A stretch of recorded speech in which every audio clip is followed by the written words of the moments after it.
வணக்கம். நம்ம சமையலறை தமிழ் சேனல் சார்பாக உங்களை அன்புடன் வரவேற்கிறேன்.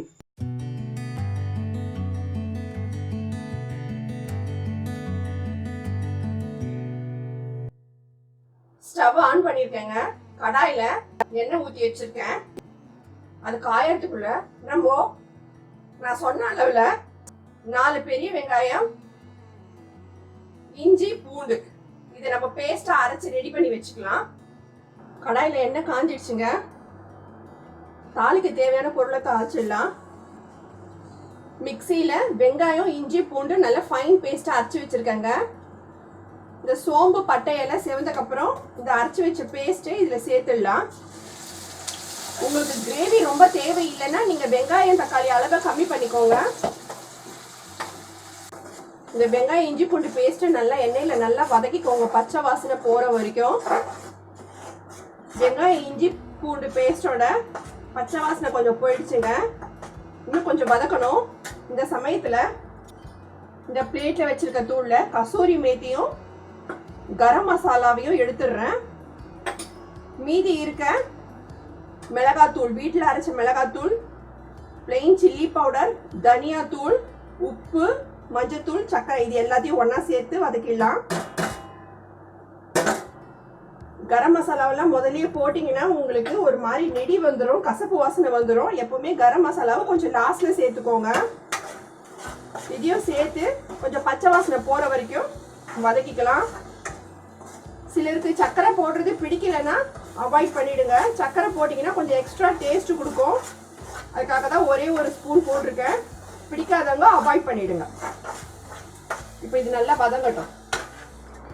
வெங்காயம், இஞ்சி, பூண்டு பேஸ்ட் அரைச்ச கலவை பாதி நல்லா வதங்கின உடனே உப்பு, காரம், மிளகாத்தூள் எல்லாத்தையும் சேர்த்து போட்டு வதக்கியிருக்கேங்க. இதில் கரம் மசாலாவும் கசூரி மேத்தி மட்டும் சேர்க்கல.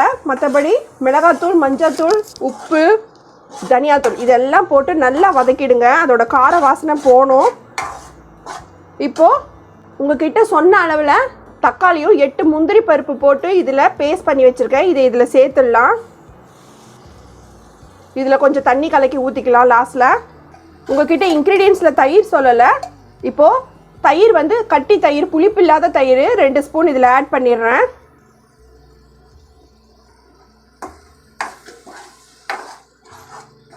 கொஞ்சம் வதக்கிக்கோங்க. மிக்சியில் கொஞ்சம் தண்ணி ஊற்றி கலக்கி வச்சுருக்கேங்க. அது இதில் சேர்த்துடலாம். உங்களுக்கு திக்னஸ் கேட்ட மாதிரி தண்ணி சேர்த்துக்கோங்க. நம்ம மீல் மேக்கர் போட்டு செய்யறதுனால இழுத்துக்கும், அதனால கொஞ்சம் கூட ஊற்றுறேன்.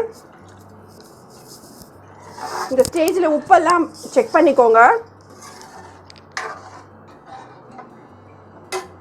கொஞ்சம் சேர்க்குறேங்க. நல்லா கொதிக்கட்டும். இதில் கசூரி மேத்தி நான் 1 ஸ்பூன் அளவு எடுத்திருக்கேன். அதை க்ரஷ் பண்ணி போட்டுடுறேன்.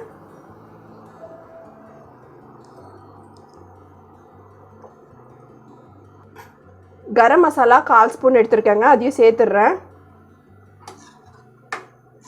இது நல்லா கொதிச்சு பச்சை வாசனை போட்டுங்க. ஒரு 10 நிமிஷம் கழித்து பார்க்கலாம். இது எல்லாம் போட்டக்கப்புறம் மீல் மேக்கர் தண்ணியில் புழிஞ்சு வச்சுருக்கேங்க. ஊற போட்ட மீல் மேக்கருங்க. அதை இதில் சேர்த்துடலாம்.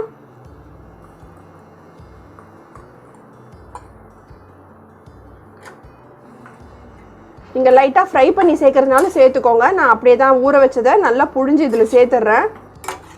நல்லா கொதிக்கிட்டோங்க. ஒரு 10 நிமிஷம் கழித்து பார்க்கலாம். மீல் மேக்கர் கிரேவி ரெடி ஆகிடுச்சுங்க. நல்லா கொதிச்சு பச்சை வாசனைலாம் போயிடுச்சு. நான் இந்த திக்கு கன்சிஸ்டன்சியில் வச்சுருக்கேன். உங்களுக்கு இன்னும் திக்காக வேணும்னாலும் கொஞ்சம் சுண்ட வச்சுக்கலாம். இல்லைன்னா கார்ன்ஃப்ளவர் மாவு 1 ஸ்பூன் தண்ணியில் கலக்கி ஊற்றிக்கோங்க. இன்னும் திக்காகிடும். நான் இப்போ கார்ன்ஃப்ளவர் மாவெல்லாம் போடலை. நல்லா சுண்டி திக்காயிடுச்சு. ஸ்டவ் ஆஃப் பண்ணிடுறேன். நான் கருவேப்பிலை, கொத்தமல்லி எல்லாம் சேர்க்கலைங்க. நான் கசூரி மேத்தி போட்டதுனால சேர்க்கலை. விருப்பப்பட்டவங்க கருவேப்பிலை, கொத்தமல்லி சேர்த்துக்கலாம். மீல் மேக்கர் கிரேவி ரெடி ஆயிடுச்சுங்க. செஞ்சு பார்த்துட்டு உங்கள் கமெண்ட்ஸை சொல்லுங்கள். எங்கள் வீடியோவை லைக் பண்ணுங்கள். எங்கள் சேனல் சப்ஸ்கிரைப் பண்ணுங்கள். பக்கத்தில் பெல் ஐக்கான் வரும். அதை கிளிக் கொடுத்தீங்கன்னா நாங்கள் போடுற வீடியோஸ்லாம் உங்களுக்கு நோட்டிஃபிகேஷனில் வரும். Stay connected. தேங்க்யூ.